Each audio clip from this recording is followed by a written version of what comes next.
ദേശീയ പണിമുടക്ക് പാലായിലും സമീപ പഞ്ചായത്തുകളിലും പൂർണ്ണമായിരുന്നു. അർദ്ധരാത്രി മുതൽ ആരംഭിച്ച പണിമുടക്കിൽ ജനജീവിതം സ്തംഭിച്ചു. KSRTC സ്വകാര്യ ബസ് സർവീസുകൾ നിരത്തിലിറങ്ങിയില്ല. യാത്രക്കാർ കാര്യമായി ഇല്ലാതിരുന്നത് കൊണ്ട് KSRTC സർവീസുകൾ നടത്തിയില്ല. ഓഫീസുകളിൽ ജീവനക്കാരുടെ എണ്ണം കുറവായിരുന്നു. ട്രഷറി ഓഫീസ്, രജിസ്റ്റർ ഓഫീസ് എന്നിവയെല്ലാം അടഞ്ഞുകിടന്നു. വിദ്യാലയങ്ങളും പ്രവർത്തിച്ചില്ല. ഡേസ് നോൺ ബാധകമാക്കിയിരുന്നെങ്കിലും ജീവനക്കാർ കുറവായിരുന്നു. വ്യാപാര സ്ഥാപനങ്ങളും തുറന്ന് പ്രവർത്തിച്ചില്ല. സ്വകാര്യ ബസ്സുകൾ, ടാക്സികൾ, ഓട്ടോറിക്ഷ തുടങ്ങിയവ നിരത്തിലിറങ്ങിയില്ല.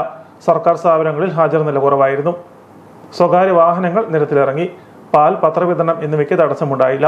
മെഡിക്കൽ സ്റ്റോറുകൾ, ലബോറട്ടറികൾ എന്നിവ തുറന്നു പ്രവർത്തിച്ചു. ഹോട്ടലുകൾ അടഞ്ഞുകിടന്നത് നഗരത്തിലെത്തിയവരെ ദുരിതത്തിലാക്കി. പണിമുടക്കിന്റെ ഭാഗമായി പാലായിൽ പ്രവർത്തകർ റാലി നടത്തി. ആശുപത്രി ജംഗ്ഷനിൽ നിന്ന് ആരംഭിച്ച പ്രകടനം സ്റ്റേഡിയം ജംഗ്ഷനിൽ സമാപിച്ചു.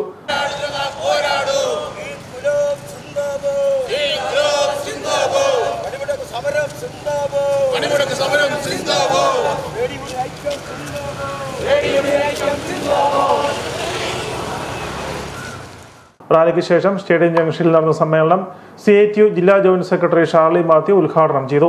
കാർഷിക മേഖലയെ മുച്ചൂടും മുടിക്കുന്ന തരത്തിൽ കാർഷിക നിയമങ്ങൾ പടച്ചുണ്ടാക്കിയപ്പോൾ ആ നിയമത്തിനെതിരായി, ആ നീക്കത്തിനെതിരായി, ആ ബില്ലിനെതിരായി അതിശക്തമായ കർഷക രോഷമുണ്ടായി.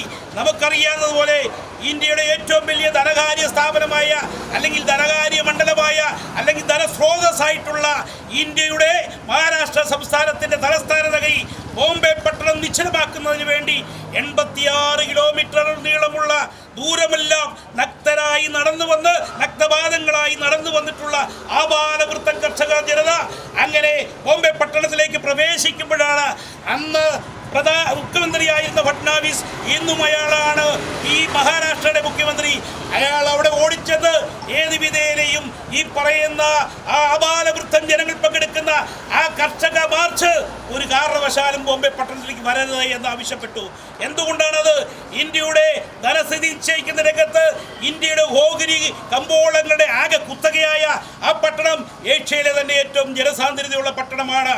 ഈ മാർച്ച് വന്നു കഴിഞ്ഞാൽ ഏഷ്യ ഭൂഖണ്ഡത്തിലെ ധനകാര്യ മേഖലകളാകെ സ്തംഭിക്കുമെന്നുള്ള തിരിച്ചറിവ്, അതിൻ്റെ അടിസ്ഥാനത്തിൽ മരവിപ്പിക്കേണ്ട തീരുമാനമെടുത്ത് അങ്ങനെ മരവിപ്പിച്ചിരിക്കുന്ന ഈ കർഷക ബില്ല് വീണ്ടും പുതിയ പേരുകളിലാണ് വരുന്നത്. KTUC മണ്ഡലം പ്രസിഡന്റ് ജോസ് ഊട്ടിപ്പൂവേലി അധ്യക്ഷത വഹിച്ചു. AITUC മണ്ഡലം സെക്രട്ടറി അഡ്വക്കേറ്റ് PR തങ്കച്ചൻ സ്വാഗതം ആശംസിച്ചു. ജോയി കുഴിപ്പാല, കുര്യാക്കോസ് ജോസഫ്, സിബി ജോസഫ്, സാബു കാരക്കൽ, അനിത ലക്ഷ്മി, OJ ബിനോ എന്നിവർ പ്രസംഗിച്ചു. KK Girish, Shibu കാരമുള്ളിൽ, VR Rajesh, Salin TR, Benny ഉപ്പൂട്ടിൽ, Tomy, Biju Kudur, PK Suresh, Shaju ചക്കാലയിൽ തുടങ്ങിയവർ പ്രകടനത്തിന് നേതൃത്വം നൽകി.